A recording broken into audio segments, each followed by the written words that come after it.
नमस्कार, आदाब, सत श्री अकाल दोस्तों, क्या हाल चाल, कैसे हैं आप सभी। मुस्कुराकर इस वीडियो को जरूर देखिएगा।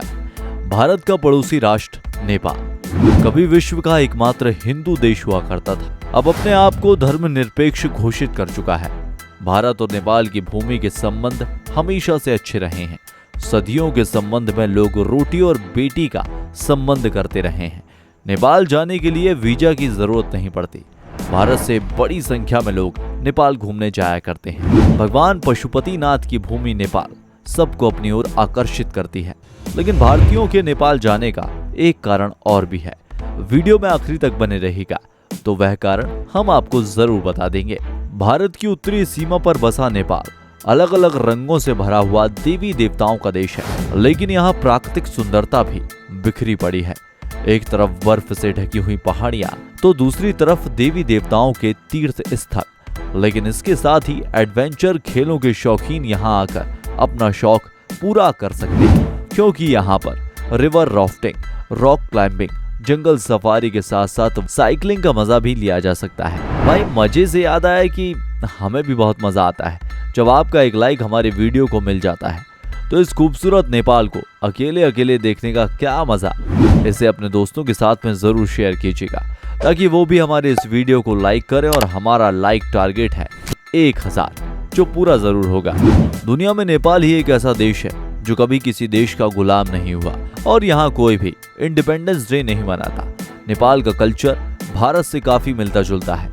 यहाँ के लोग भी एक दूसरे से मिलते समय हाथ जोड़ते हैं और सिर को थोड़ा सा झुकाते हैं। इसका मतलब है कि मैं आपके भीतर के परमात्मा को प्रणाम करता हूँ। 20 सितंबर 2015 तक नेपाल एक हिंदू राष्ट्र था, लेकिन इस तारीख को नया संविधान लागू हुआ और नेपाल को एक धर्मनिरपेक्ष लोकतांत्रिक गणराज्य का दर्जा मिला। नेपाल एक संघीय लोकतांत्रिक गणराज्य है।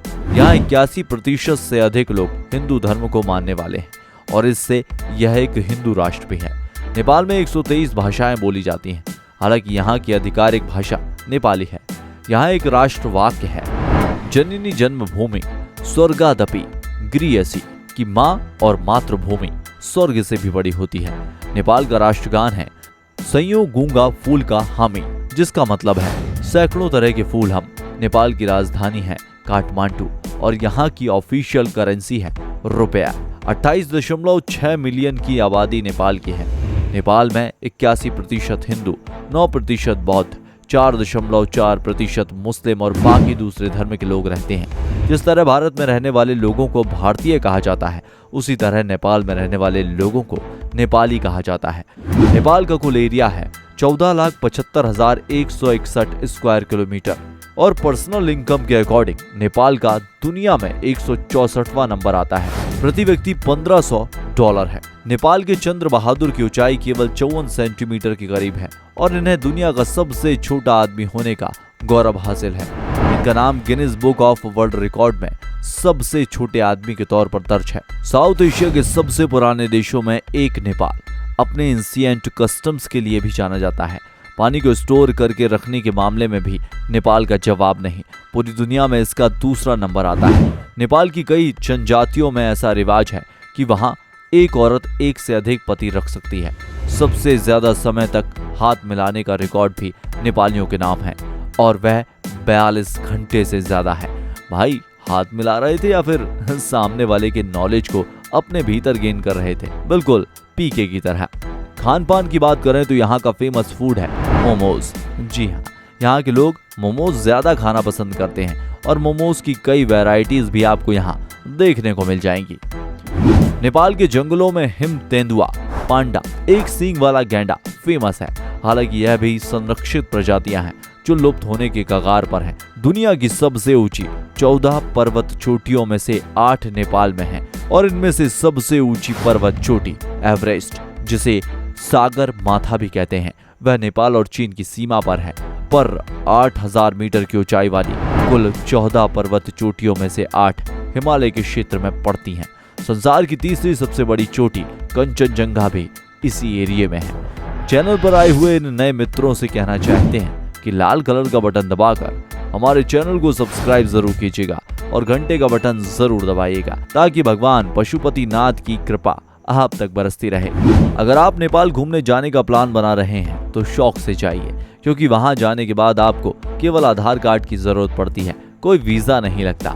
आप नेपाल अकेले जाएं या विद फैमिली, वहां की प्राकृतिक खूबसूरती, लोगों का मिलनसार अंदाज, वहां का खान पान आपका मन जीत लेगा। घूमने जाने पर नेपाल की राजधानी काठमांडू में पशुपतिनाथ मंदिर बड़ा फेमस है। यहाँ महाशिवरात्रि के दिन बड़ा मेला लगता है और नेपाल के यह सबसे बड़े त्योहारों में से एक है। हमारे यहाँ भले ही भगवान राम अपनी जन्मस्थली के लिए संघर्ष कर रहे हों, लेकिन नेपाल में माता सीता का एक बड़ा भव्य मंदिर है, जहां आने वाले श्रद्धालुओं की भीड़ लगी रहती है।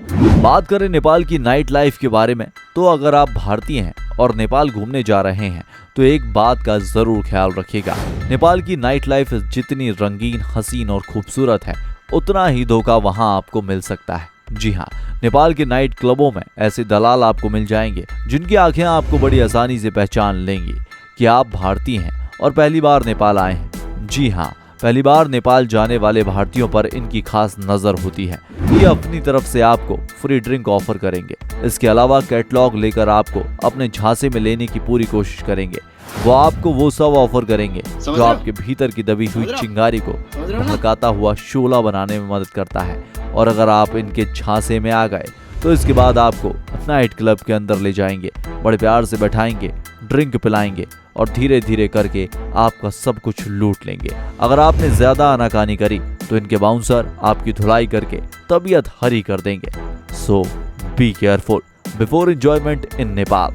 वेदर के अकॉर्डिंग नेपाल में 5 एरियाज हैं जो ऊंचाई के साथ साथ अपने बदलते मौसम के लिए जाने जाते हैं। यहाँ 5 ऋषियत होती हैं: उष्ण मानसून, अटम शिशिर और बसंत। सेंट्रल एशिया में बहने वाली ठंडी हवाओं को हिमालय नेपाल के भीतर जाने से रोकता है, यानी इस तरह कड़ाके की सर्दी को हिमालय की मौजूदगी कम करती है। नेपाल की सीमा यूट्यूब बांग्लादेश से नहीं मिलती, लेकिन फिर भी चिकन नेक कहे जाने वाले क्षेत्र में इन दोनों देशों की सीमाओं के बीच का अंतर 21 किलोमीटर का है।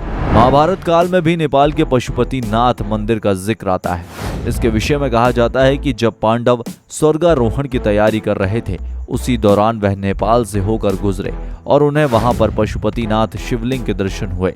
पशुपतिनाथ का मंदिर आज भी यहाँ मौजूद है। इसे पशुपतिनाथ ज्योतिर्लिंग के नाम से जाना जाता है। त्रेता युग के रामायण काल में जनक नंदिनी राजकुमारी सीता का जन्म स्थली भी नेपाल में ही माना गया है। आज भी यहाँ आपको जानकी मंदिर मौजूद मिलेगा, जहाँ बड़े धूमधाम से माता की भक्ति और आराधना की जाती है। शाक्त वंश के राजकुमार सिद्धार्थ का नाम भी नेपाल की कुंभिनी नामक स्थान पर हुआ था, जिन्होंने अपनी पत्नी, राजपाट सब कुछ त्याग कर वन की राह पकड़ ली थी। आगे चलकर सिद्धार्थ ही बुद्ध के नाम से प्रसिद्ध हुए और इन्हीं के नाम पर बौद्ध धर्म चल पड़ा। उम्मीद करते हैं वीडियो आपको पसंद आया होगा। अपने विचार हमें कमेंट बॉक्स में लिखकर जरूर बताइएगा। बहुत जल्द मिलेंगे एक नए वीडियो में। तब तक अपना ख्याल रखें और अपनों का ख्याल रखें। जय हिंद, जय भारत, वंदे मातरम।